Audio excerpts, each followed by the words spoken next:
Hi everyone, I'm Siok from Online Help Guide, and in this video, I will show you how to see your Instagram block list. Checking your block list helps you manage whom you have restricted from viewing your content or interacting with you. So, let's get started on how to see your Instagram block list. First, open the Instagram app on your device. Tap on the profile icon from the bottom right corner of your screen. Next, tap on the hamburger icon from the top right corner of your screen.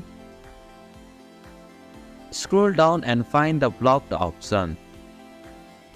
Once you have found it, tap on it. Now you can see every account that you have blocked on Instagram.